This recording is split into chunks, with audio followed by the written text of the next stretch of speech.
Thank you, everybody, for coming today for how to bridge the gap between policymakers and academics in Africa and the Global South. This is an event that is sponsored by the International Studies Association. And for those of you who are not familiar with the International Studies Association, it is the largest interdisciplinary association that is dedicated to understanding transnational and global affairs, and it is currently in residence at the University of Connecticut. Today, our moderator is Emmanuel Balogun. He is an associate professor and department chair at Skidmore College. And I'm going to turn it over to you, Emmanuel. All right, thank you, Sarah, and welcome everyone to the ISA Virtual Roundtable on Bridging the Gap between Policymakers and Academics in Africa and the Global South. And we're beyond thrilled to engage with you all on this topic. And as Sarah mentioned, I am Emmanuel Balogun. I'm an associate professor at Skidmore College in New York. I am also a visiting fellow at the Hoover Institution at Stanford University, director with Bridging the Gap, and an associate research fellow at the United Nations University, and I'll be moderating this session. And before we get started, I'd like to thank ISA headquarters, particularly Sarah Dorr, Hannah Lee, and Kat Folker for helping coordinating with this roundtable. And I'd like to send a special thanks to Professor Lembi Tiki and Professor Rachel Whitlock, the respective chairs of the Global Africa section and the Research and Policy section at ISA, who have generously sponsored today's roundtable.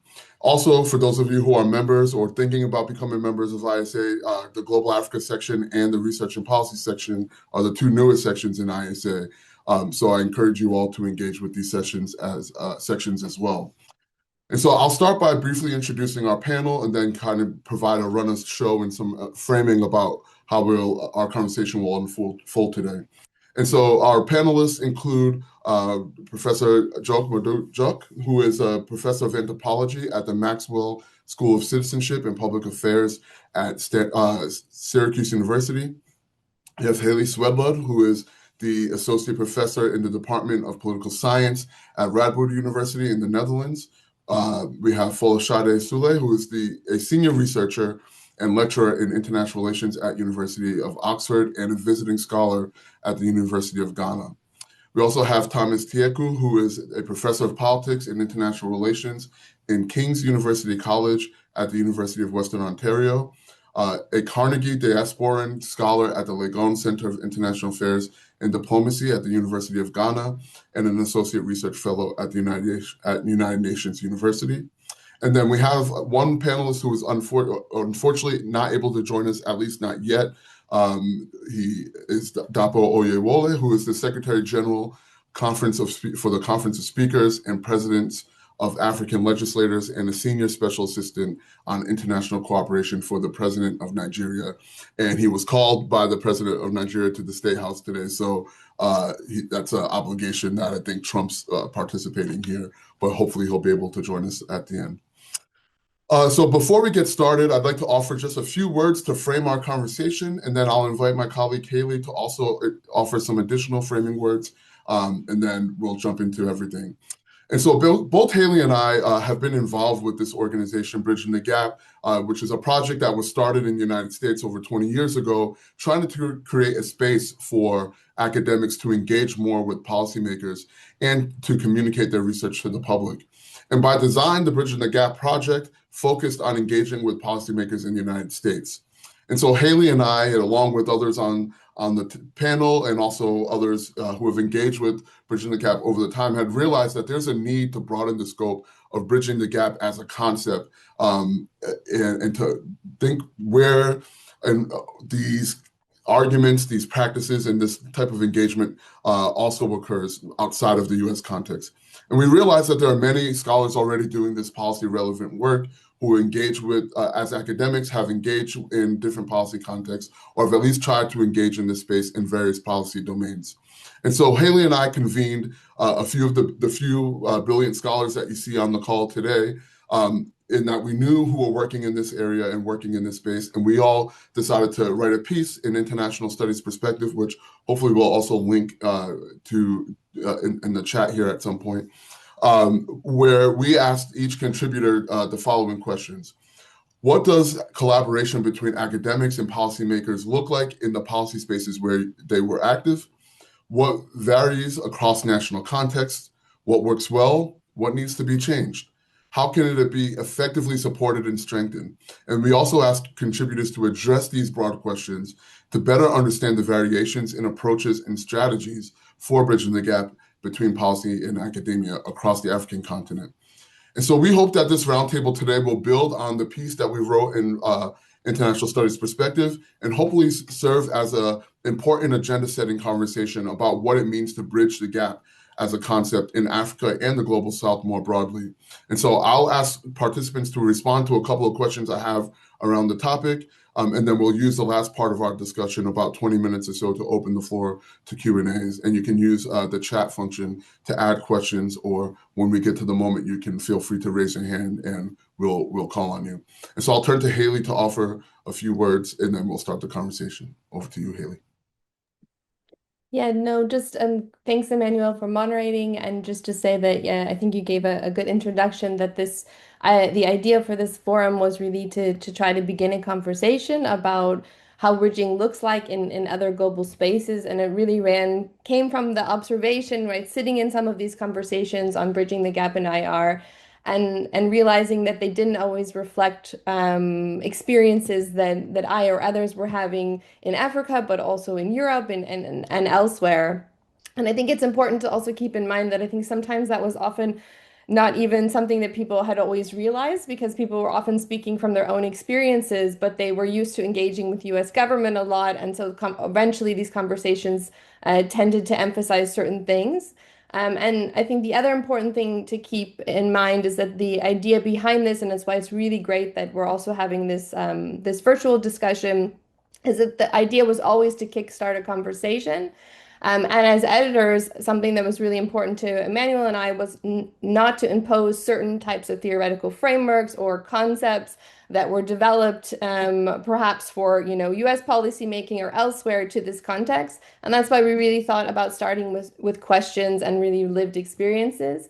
And I think what you see in the forum, and you'll see from the contributions, is that really this brings a richness and a diversity of experiences across different different spaces in Africa, but also different substantive contexts, right? So people working in different fields and in different areas.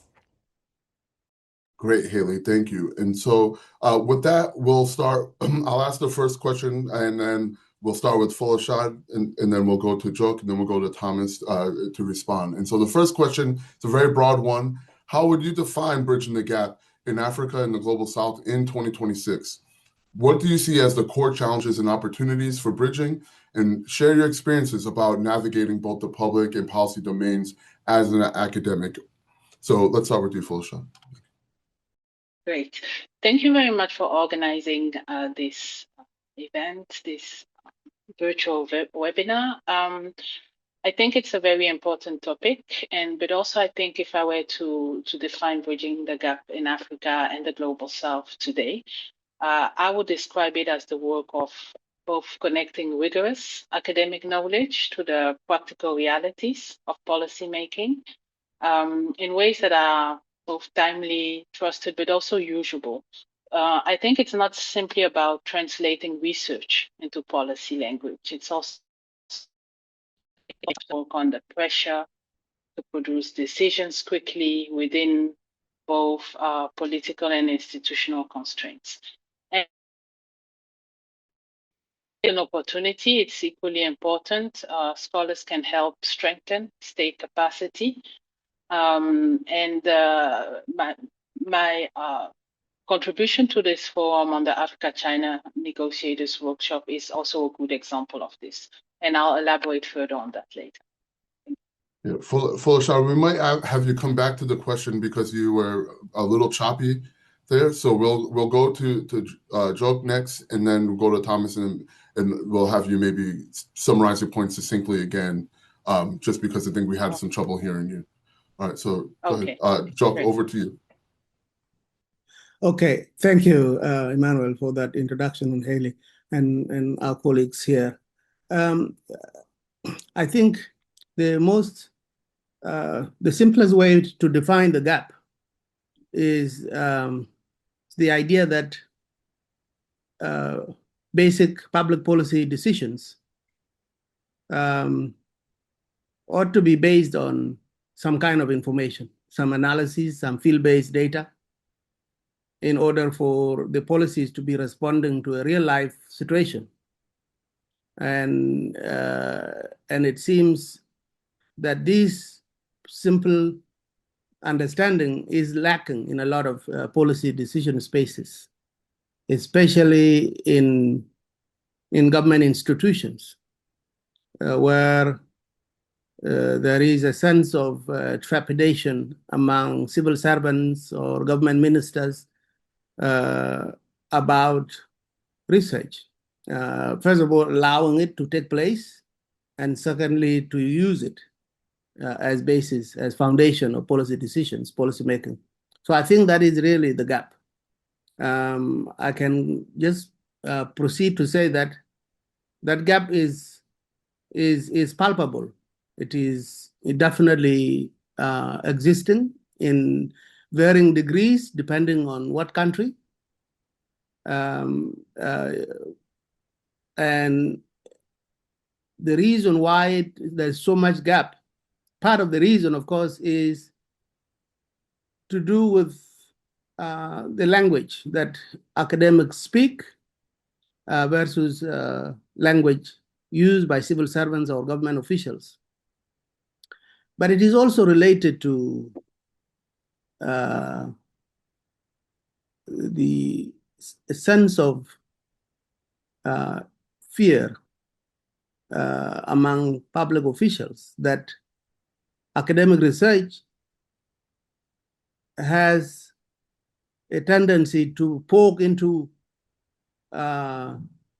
secrets of the government, particularly exposing malfeasance in public office, for example.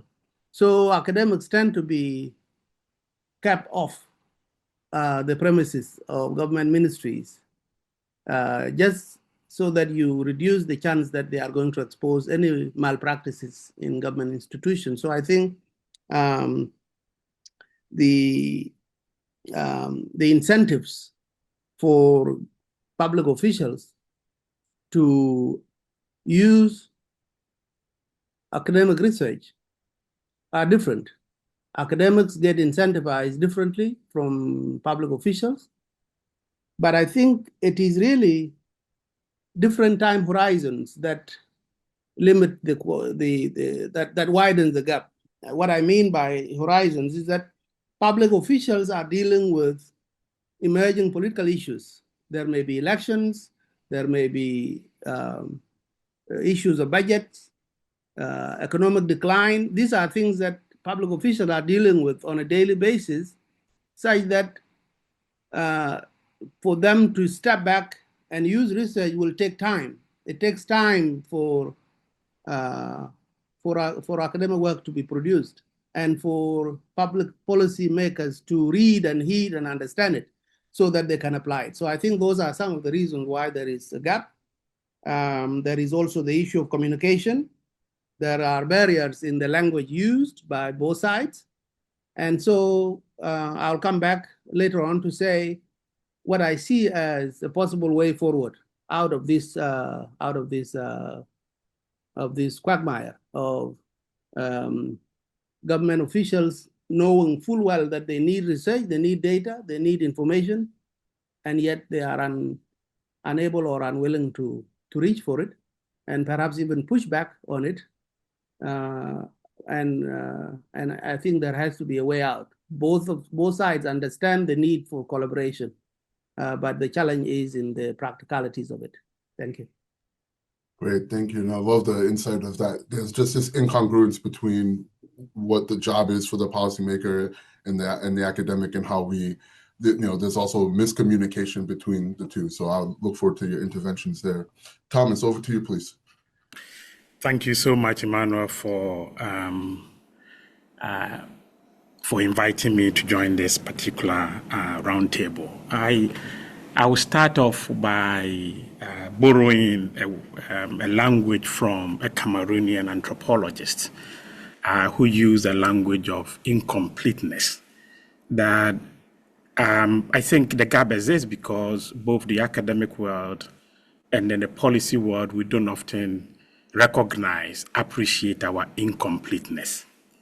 In other words, the academic community often do not know, or at least do not appreciate the extent to which sometimes we need the policy world to engage in the co-creation of knowledge. And then sometimes we go in with the understanding that we are kind of investigators, often creating a lot of discomfort sometimes for policymakers. On the other hand, policymakers are also engaged in firefighting mode, resolving crisis, one crisis after the other.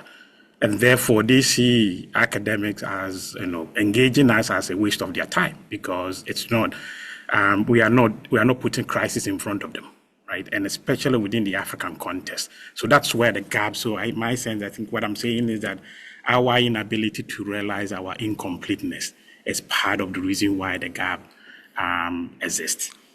But I think increasingly we are moving a little bit beyond this, at least on the African continent, where a number of African scholars are now embedded within the policy community. So the language I used was this outsiders, and also academics with 1 foot in the ivory tower, and then the other foot within the policy community where they attend most of the meetings. I think increasingly the policy community is welcoming that particular, and I think we might have to do more of that, recognizing that we are knowledge creators. Policymakers often don't have the luxury, the time to often look at the blind spot and then be able to spot some of the things, the lessons, to draw the lessons. We have the luxury and the time, the energy, and then the expertise to be able to look at it and then draw the attention to the broader picture and the lessons for them. But we have to recognize, and we cannot go in with this mindset that we are all knowing and that we are there to some extent to be police officers. And that is, I think, one of the things that we have to recognize. So first of all, we have to recognize, approach it from a position of humility, that we are learners, right? We go in there, we are going to learn. And then also to some extent, part of, I think, within the African academic community, there's a feeling that academics are more geared towards running commentary, criticizing, right? And I think that's part of why they are a little bit uncomfortable, that I'll give you all this information, and then what I see you write about it is all the critical part, and all the other part that are, to me, that I consider to be more important is the one that is often lacking. That's why we have the gap. So I think we need each other to create better knowledge and better policy. Okay, thank you, Thomas. I love that you brought in that idea of incompleteness, because it does really highlight the fact that we need each other, as you ended on. So I really appreciate that point. Folashade, let's come back to you to see. Let's see if your audio is a little better this time. Yes, can you hear me better now? Great, thank you. I think what I would just add to what has been said already by Thomas and Jock is that bridging the gap should be best understood as both relational and institutional work. So it's about creating these conditions under which the evidence will be able to be trusted, that it will be able to travel also and allowed to shape decisions. So yes, I think it's this part on building relationships, shared problem definitions, and also creating these spaces, where scholars, practitioners, and decision makers can engage one another very seriously. And also what was mentioned, the central challenge here about operating under different incentives.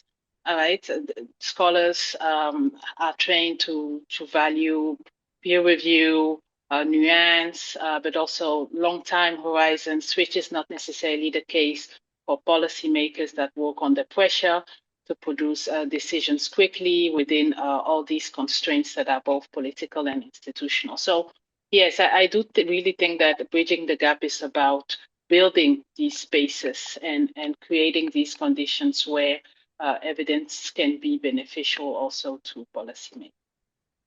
Great. Thank you so much. And so, with that said, I'd love us to, now that we've sort of at least started to define the gap or the various things that might be impacting the gap and what we see as the challenges and opportunities, maybe think about some more practical ways that we can begin to engage with the gap. So you've all laid out some things already about the relational aspect, as you just mentioned. Thomas, you've highlighted how scholars are beginning to embed themselves in the community, and how it's necessary for scholars to be learners and not critical. Joke, you mentioned the issue about communication and the ways in which we do that. So you've started us down this path already. I wonder if we can go a little bit deeper in here. Maybe I'll start with Joke, if you want to elaborate on some of these points, particularly on the ways that we can begin to be both reflective with how we as scholars engage in the policy community, but also are there sort of strategies that one should take in order to start this ability to bridge the gap?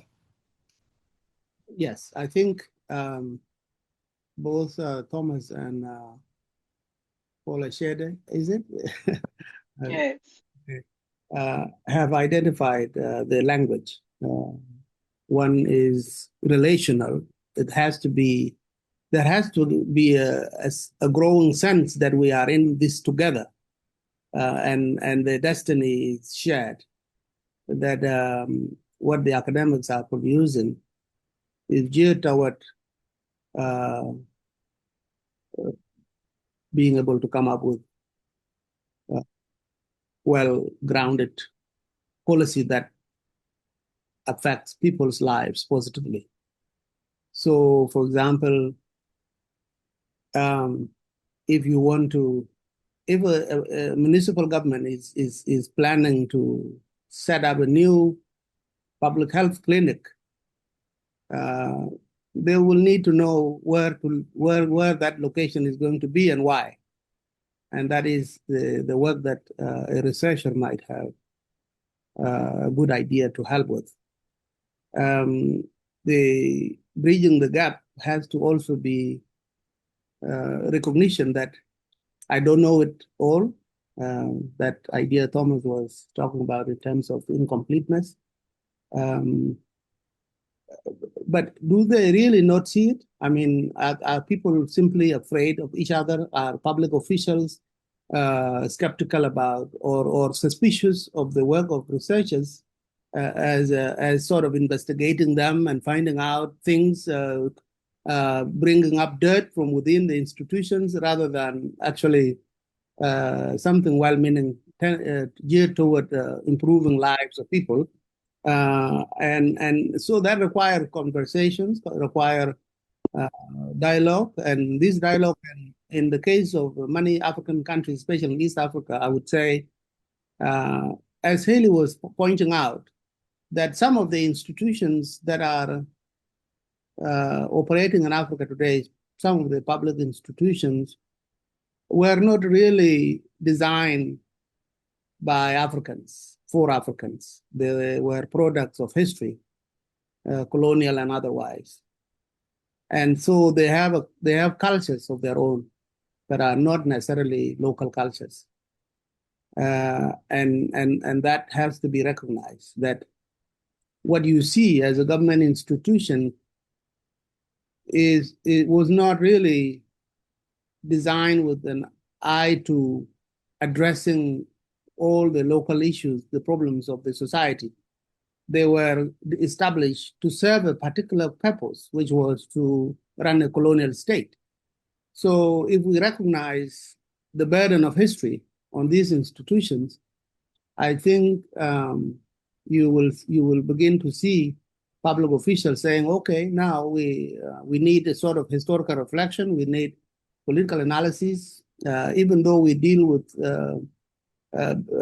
emerging political issues every day, and that can distract you from using the credible analysis. And because you are dealing with you might have laid out a policy, but then suddenly there is a military coup in the country. Suddenly, there is a natural disaster which has wiped out the economy, or there is a breakout of war, and there is a humanitarian crisis on your hands, and suddenly there is issues of peace and human rights. And when academics venture into studying these things, human rights, humanitarian issues, development broadly defined, they run into this issue of being seen as people with an agenda that does not serve the government's agenda. So I think that is really something that needs to be. So who is to do it? Who is going to champion this dialogue in order to assuage the fears of each side? I think increasingly there are now independent research institutes across Africa that are not necessarily seen as neo-colonial, that are seen as homegrown. And even though, of course, funding comes from the global north still, but that's a separate issue we can talk about. So you have local think tanks who are the ones pushing for the importance of field-based research as a component of public policy decision making. There are civil society organizations who are calling for the governments to understand various issues facing the societies. Then there are, you may call them think tanks or research institutions that also produce quite a bit of knowledge that is not necessarily academic. I, for example, ran a local think tank in Juba, South Sudan, years back. And our idea was to try to make it very clear to the government that we are not in the business of throwing a barrage of insults and criticism at the government for failing on human rights, failing on development, on service delivery, on war and peace. Our job is not to keep pointing out the negatives. Our job is to say, yes, there are negatives, but these are negatives that can be discussed and resolved collectively.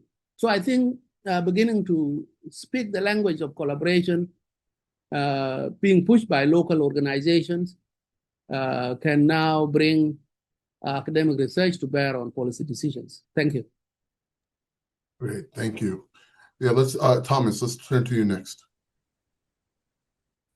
Let me build on Joke's point and then put something else on the table, which is that we academics have to realize that there's a memory that is there, that we have to recognize that memory.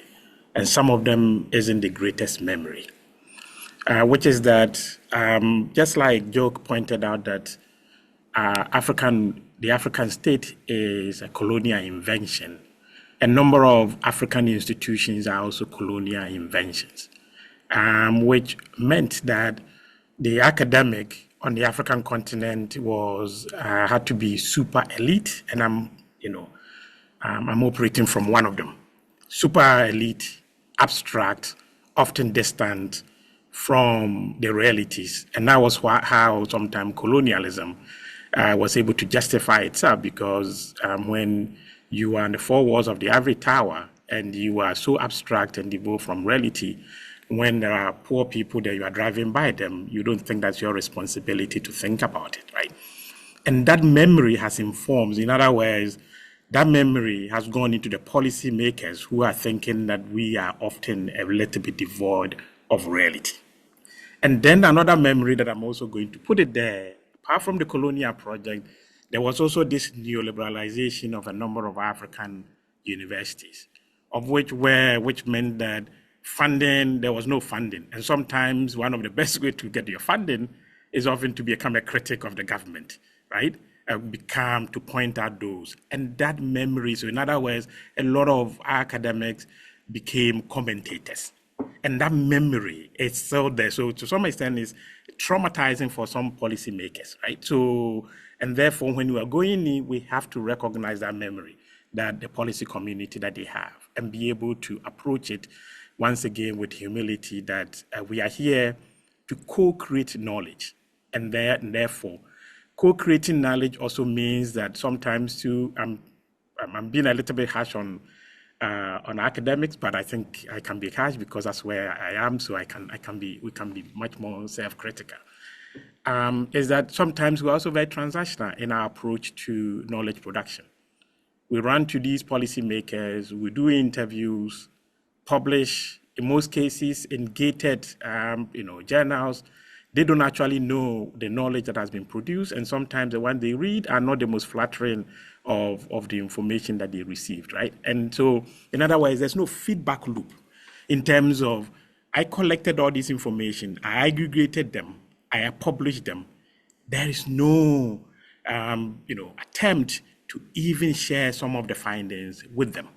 And so it's a very transactional, one-dimensional, transactional kind of process. So I think we also recognizing the fact that, and I'm leaning towards a point, which is that we have to see our relationship, apart from being collaboration, as a continuous process. It cannot be just only one way dimension. You collect information, you dash out, you publish, and then they don't see you again. And it has to be a kind of a continuum, kind of a continuous process of which you know very well this is a space that you are going to go time and time again. And also taking the responsibility to make sure that the information that you have, you handle it with deep care. And I think this is where I think I will start from. So those practical kind of, by recognizing that there's a memory, and that memory may not be the greatest memory, and therefore recognize our own challenges, our own difficulties, and recognize that we need to work with them in order to co-create knowledge.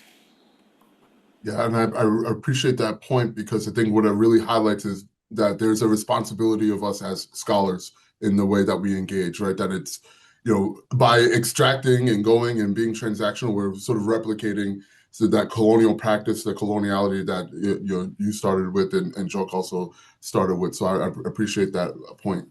Let's go to Haley. You can go next, and then Folashade, you can jump in next. Yeah, I'll be brief and maybe just put a finer point on things that my colleagues have already said. So I was smiling at Thomas's remark because I remembered I went back a couple of years later to a practitioner that I had spoke to in Kigali, and he said, I shook his hand in the beginning, and he said, "You came back." And this interaction always really stuck with me because it was clear that he was, he had many different experiences working with, academics, right, from the US, from Europe, who flew in, who flew out, but also and didn't actually continue to engage. And this was a time where I really saw this very close hand, right, this important of relationship. But it may be an answer to Emmanuel's question in terms of kind of specific things that I think are really important. So something that I think has been raised in a lot of the comments, but we also saw in the pieces through the forum, is it something that I think is really important, especially within in certain spaces, is creating demand from policymakers. So what I see in some of the literature and the writing on bridging the gap is that there's often a kind of implicit or explicit assumption that this demand will always exist. But what I saw in the pieces from the four of you was that, yeah, that doesn't always happen, right? There's trust deficits. There's these kind of very historical reasons why that hasn't happened. And I think we're also seeing that, policymakers in other spaces, so in Europe or the US, don't also have a lot of demand sometimes or don't always want to talk to academics as well. So I think we have to really think about, okay, how do we facilitate that demand? And I think another thing that was also raised that I just want to put a point on is creating kind of institutional investment. So building the capacities of universities within Africa to support this. So I think there's lots of historical reasons why this may be lacking, but I think it's really important, and that's something that we have to do globally, but I think is especially important if we're talking about within the African continent. Yoke's piece also, if you look at the forum, talks, I think, make an important point that he made, so I'm going to make it for him here again, was that there's often also a bias against diaspora researchers or researchers who are kind of who have moved or even from there, and there's a preference for kind of foreign-led research, and I think that that's a problem, and that's a problem also that universities can specifically work to try to address, even where they themselves are products of colonization, right? So this gives us reasons for why they might not be addressing it. But I think that that's a really important point to think about, okay, who are we biasing? Kind of what knowledge are we biasing? And how can we build institutional structures that can kind of support that? And those exist and they're growing, as all of my colleagues indicated, but I think we have to keep supporting those. And that's why I think it's really nice that we're having this conversation. Yeah, thank you, Haley. Yeah, Folashade, please. Yes, I think much has been said already, but if I could just add maybe a few practical elements here when building on the creation and co-creation that Thomas and the others mentioned as well. I think it means also involving policymakers as early as possible. Defining the problem, identifying what kind of evidence is needed, testing whether the recommendations are institutionally feasible.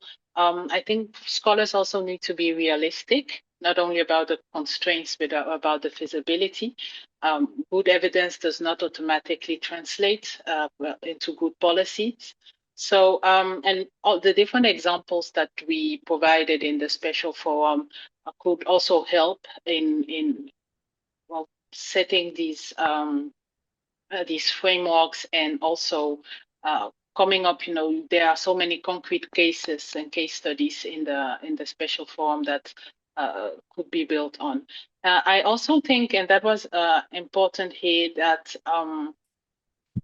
when talking about ethical engagement, I think that point was very important, and I would insist on that, on adopting a non-extractivist behavior.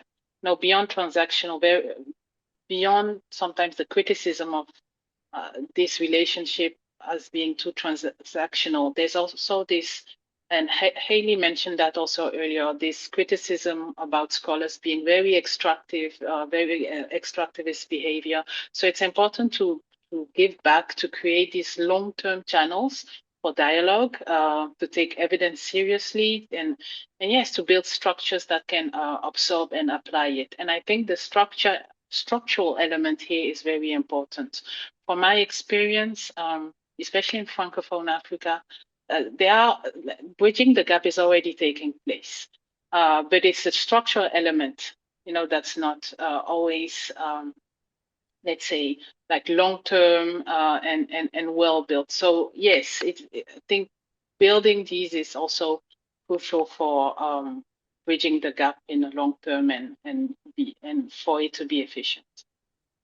Great, thank you so much. And I think that last point is really important because I think it actually points to the exceptional ability for something like bridging the gap to happen in the United States, but there has to be certain kinds of investments that are required to build that structural capacity. And I think, Haley and Folashade, your point about thinking about, supporting the kinds of institutions in places that are already doing this, I think that's a way to go, a way to start, a very practical way to start. There have been so many great ideas, and I think we're just sort of scratching the surface about the many ways to approach this topic.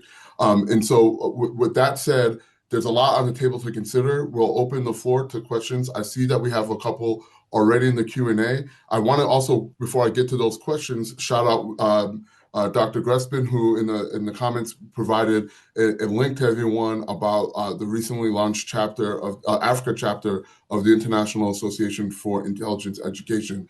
I think it's a really great space for practitioner-focused research. I think if possible, if other folks have other forums or places where we can start to build a community for policy-relevant, policy-oriented scholarship, please share in the chat, or we can also stay in touch after this to make sure that we are circulating outlets for people to do some of this work. And so I'll invite you, if you have a question, to raise your hand. I will ask the panelists to answer one of the first questions from Ahmed Amin, who asks, I would like the panel, if they have advice for early career first-year PhD students in political science who hope to work on projects that bridge the gap between academia, policy, and community contributions. And so I'll open the floor to any of our panelists who want to address that question. I don't know whether I have a very good advice, but at least I'm just going to put something there, and hopefully you find some of them useful. I'm not going to reinvent the wheel, but just to begin by telling you that one of the first things you need to do is to first recognize the fact that there are boundless joy for engaging the policy community. There are also anxieties involved, and then there are also challenges that are involved. So you have to be able to recognize all these three if you are going to be. And the language that I borrowed was to borrow a title of a novel written by a Nigerian novelist about what you call the joys of motherhood. The challenges of being a parent, the joys and the downs and so on. So think about it that way. But it can be an amazing experience, right? As an academic, be in a policy space where knowledge is being produced, created, sometimes manipulated, being involved in that, and you often understand it in a more complex and nuanced way than doing the interview. So that's the first one. The second is that when you are operating within, when you agree that this is what you want to do, you want to be involved in, take the relationship as a continuous process of always engaging and nourishing that network that you build, right? You don't necessarily have to go to the field. So don't take research as a kind of an event. Take it as a process, right? Where it's a continuous process where even if you don't need those individuals, that's not hurt, to drop them in a note, how are you doing, or just check up on them, let them feel that you think of them way more than just they providing you with information. So I think that keep that channel of communication open, and that will be, I think that would open a lot of doors for you. And then I'll say the last thing, and then I'll end it. For a PhD, my also sense is that when you get a chance to be involved in policy, once again, treat every information that is given to you with the greatest care. Sometimes we don't handle information with the greatest care that we should. Policy people often live in a very complicated world. And sometimes a sentence that you put there, in an innocuous sentence that you put out there that you think is not important, often can end the career of someone. And I've had, in the article, I highlighted a couple of challenges I myself engage in, sometimes innocently, thinking that you are doing this and then ended up hurting people or sometimes affecting people at a very deeper level. So be aware of the power that you have, right? Sometimes we tend not to think about the power structure that we have. Having access to that information, having the luxury to sit and then reflect, and having the opportunity to distance yourself from the firefighting mode, that is a major power that you have in your hands, and you have to treat it with care. Thanks. Don't jump in, please. Yes. So I think there is a tension between fidelity to the academy in terms of how you generate knowledge, what tools you use to gather information on the one hand, and the real problems that are faced by the community that you are doing research in, and whether your research is clear enough to them so that they collaborate with it, they engage with it, and support it fully. I think that is something that one should keep in mind, that what we study is sometimes just because we want to study it, but not because we are trying to solve a particular problem on the ground. And that can be a cause of tension. For example, in many places, the sort of approval process, the IRB from your university, but also approval institutions on the ground there, there can be tension there about what is this research going to do for them? How much, who owns the data that you generate? And promises that are made in order to deposit copies of the findings and publications in the end with the institutions back in the field so that that knowledge is shared. I think those things are currently becoming very important academically for us to engage with. On the part of public institutions, one thing that has not happened a lot is the institutions themselves commissioning research based on their own terms of reference. So that when an outsider researcher, outsider, not necessarily foreigner, but somebody outside the institution comes in to do work, to do research, it's research that has been designed together by the institutions needing data, needing information. So we must try to be transparent in terms of what the institution needs and not just what we need in order to finish our PhD program. There is past experiences, for example, with emergencies in Africa, Ebola in West Africa in 2014, and Ebola control mechanisms today in Congo have produced contentious information. A lot of times, the local people feel they are under attack when they are described as preventing control mechanisms. Like in Congo today, there seems to be a big fight between local people who don't want these Ebola control centers to be run in that way, and the foreign agencies that are running these Ebola control centers also having their own scientific views. And I think we don't learn from previous emergencies. The situation in Congo today could have been addressed in view of what happened in West Africa in 2014. But we reinvent the wheel all the time. And I think these things should be pointed out by new researchers. Thank you. All right. So before I think, so we've got a lot of questions and we've got about 10 minutes left. And I did want to make sure that we highlight a few comments that were made. And so particularly from Lara, who, thank you for sharing your piece on the conversation in Latin America, or I don't want to try to say that in Spanish. I haven't spoken Spanish in a long time, but thank you for sharing that. And then Daniel, who is also a member of the RAP session, thank you he's a researcher at the U.S. Holocaust Memorial Museum, and they run workshops on early career folks to do policy relevant research. So for Ahmed, who asked that question, I think reach out to Daniel. He could give you some advice there. Here's what I think I'll do. And if the panelists are okay, maybe we can stay on for 5 more minutes to try to get to the questions if you all have the time. And we want to be mindful of ending and being punctual.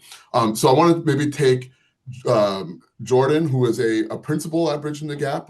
So thank you for joining, Jordan. Take Jordan's question, Daniel's question, and then there's an anonymous question. There's 3, and then we'll kind of do rapid fire. So panelists, please be efficient in your answers. So Jordan asks, how can professional scholarly associations best support bridging in different countries? Daniel asks how the sensitivity around sensitive topics and the challenges for broader relational goals, such as building institutions and relationships over time. How do we manage those? And then we also had this question from an anonymous attendee about how do academics avoid the perception of bias or undue influence when co-creating and collaborating with policymakers. So let's start with maybe Folashade. You start us, but again, try to be very efficient in your answers so we can get to all the rest of them.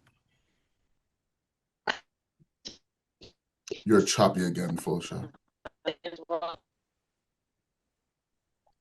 Can Can you hear me better now that I've cut off Yes. the camera? Good.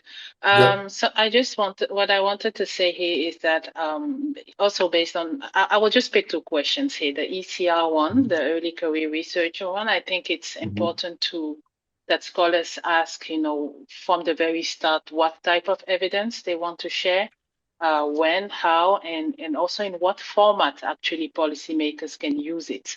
Now, are they looking for policy dialogues? Are they looking for workshops, case-based learning, short briefs? It needs to be clear.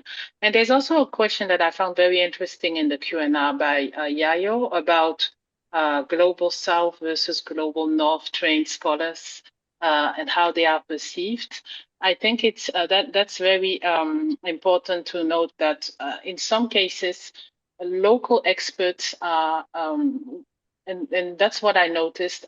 There's sometimes more of a trust deficit towards them than towards those coming from the global north. So there is a bias here, but I don't think that there's no place for local expertise. Very often they are closer to the field, closer to the actors, so they are able to contribute, in a often even more grounded way. But I also see many potential bridges possible between Global South and Global North scholars on specific matters. And that would allow to jointly and more collaboratively bridge the gap in Africa. Haley, do you want to jump in on any of the questions? Yeah, go ahead. Yeah, maybe just very quickly in response to Jordan's question in terms of professional association. So I think that two very practical things are, I think just holding conversations like this, right? I think Jordan, probably you'll recognize that some of the things that people are talking about are very similar, right? But then you'll also see things that are different. So I think it's a low-hanging fruit, but just having those conversations. And then I think supporting training in different contexts, right? And with that training, not having to offer that training, right? But thinking about, okay, how can you provide an institutional structure to people who are doing this type of work, and then can train others, and particularly train junior scholars. I also wanted to just say, in response to the question about biases or working on sensitive topics, I think this is something that deserves a lot more time to kind of unpack. But I would say most generally that I don't think we can really avoid those perceptions of biases, right? I think for me, what I try to do is to just be very clear as possible with myself and with people I work with about what I can and cannot do and what my goals and objectives are. How people use that information, I don't always know, but I have to just really think, this is why I'm here, this is what I want to do. And I also try to always think about what it is that I can potentially offer. So what I work a lot in kind of development spaces, and what I see is that I'm sometimes, or I notice that I'm increasingly invited to spaces to kind of be a mirror, to hold a mirror up. So you might have a policymaker or a certain community that wants an argument to be made, but it's difficult for them to make it because they're within that institution. And they know that as an academic, I can be a bit more critical. And so you're invited to kind of be that critical voice. So just to kind of put another spin on, we've talked a lot about criticism and kind of fear of criticism. I also see sometimes practitioners and policymakers, when they want a critique to be put forward and when it's hard for them to do so, they can also then include you, especially if you're in kind of closed-door spaces, right? So when it's not public. And I think that that's something, to be in those closed-door spaces, that takes these relationships that everyone's been talking about, kind of building that up over time. Yeah, thank you. And I will also say, I meant to mention also, Jamie, thank you for sharing your article on African mediation community and the gap there. So again, research exists on this. I think this is a budding area, and it seems to be robust. I want to go to now, so Folashade already put Yayo's question on the table, which focuses on the role practitioners and scholars can play in the African diaspora in bridging, without reproducing these unequal power dynamics that we've talked about before, and if we've observed any differences in how the expertise of scholars and practitioners educated within the global South is perceived versus the training in the global North.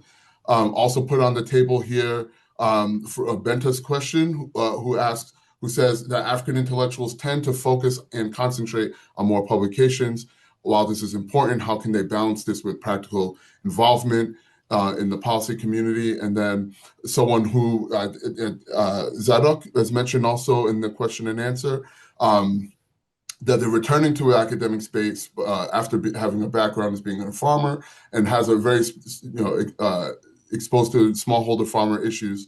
So how can they translate their research into something innovative and implementable?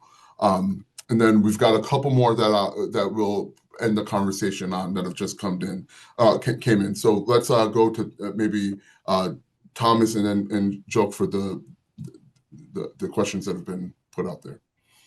Okay, let me see if I can touch on a little bit on how do you avoid bias. And it's difficult for us to avoid the bias, but there's something that we can do to minimize it, which is that there's a perception within the academy that somehow critical scholarship, is the only game in town, right? And especially when you work on the African continent, I think sometimes because of Afro-pessimism and also because a lot of the disciplines develop the Africa as the other, right? The comparative is sometimes they are going to Africa to look at, they have this sterilized, ideal state, and then you look for evidence for the other. And as a result of that, we've constructed the continent in a particular way. So anytime you go to the field, there's a perception that you are there to look for negative information, right?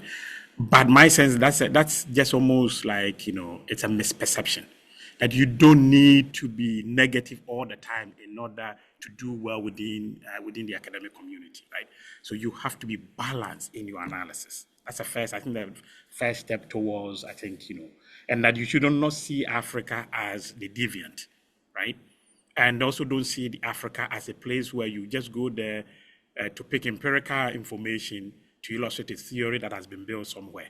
You should see the continent as a place where theory can be built and theory can be tested, as theory can be generated and co-created. And I think once we begin to respect the spaces where we are getting the information from, I think you're also likely going to get this idea that sometimes you are trying to do a much more balanced work. And also the point is that we should not, whether you come from the civil society, or we should not see ourselves as, as these, speaking for the vulnerable groups, and somehow we sometimes we see African elite as these bad elites.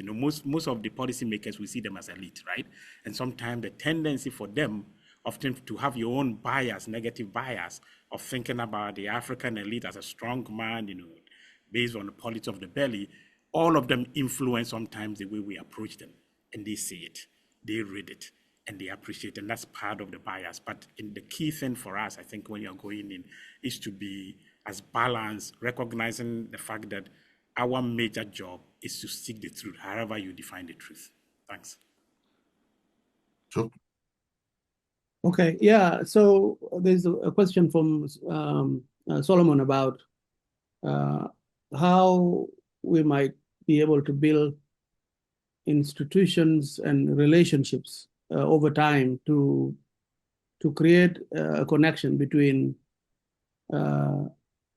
researchers and public institutions on sensitive issues such as human rights problems, mass atrocities, war crimes, and so forth.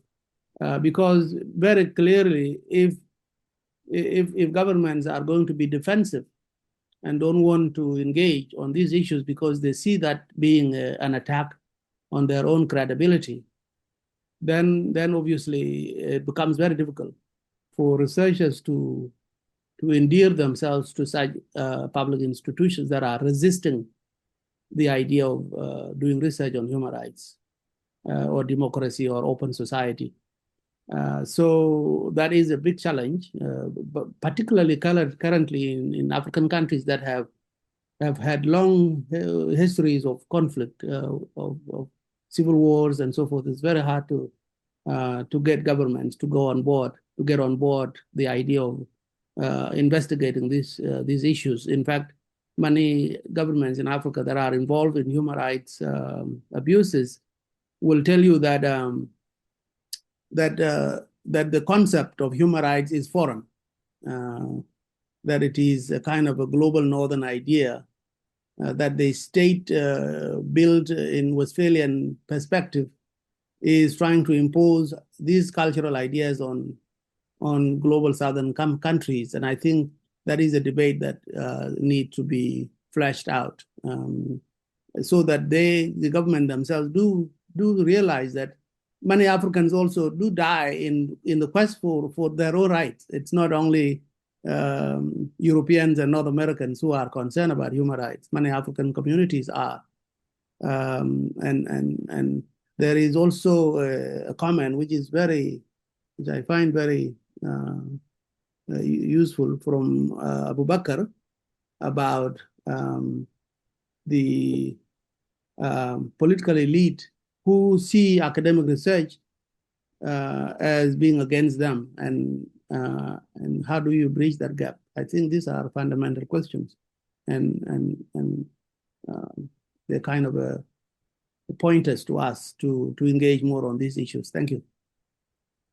Yeah, and then just quickly, I know Frank asked this good question on implementation, and I'm glad you raised Abu Bakr's question as well there. And so I'll turn to Folashade for the last word. I think she wants to address on what African universities should be doing, and then we'll wrap up. Yes, well, very briefly on Mohammed's a very pertinent question. I think it's important to do first a state of the art. There are many African universities that have such initiatives, or African institutions. I would like to point to Codesria, for instance, that has the meaning-making initiatives where early career scholars can also with guidance, produce work that bridges the gap. And most of the literature that I quoted in my paper also builds on these types of initiatives. Great. And thank you so much, Folashade. And as we wrap up, thank you, Nicole, for your question. Great to see you on here. I'm going to put into the chat for everyone who's left some links about following the socials and in membership of the Global Africa section. Feel free to follow them on social. And I think we can, for those who are interested, you can email ISA. We can try to get you on a mailing list for the Global Africa section. This has exceeded our expectations, I think, about starting a conversation. Seems that this is a really healthy and encouraging debate or dialogue that we all should be having, and I look forward to continuing the conversation. If you're going to ISA in Pretoria, please find me. I will be there. We can talk over coffee on this as well, and we'll talk more about how to do the instrumentalize and systematize this conversation as the months go by leading up to ISA in Atlanta. So thank you all for showing up, and thank you to the panelists for your participation, and we look forward to seeing you again soon. Take care.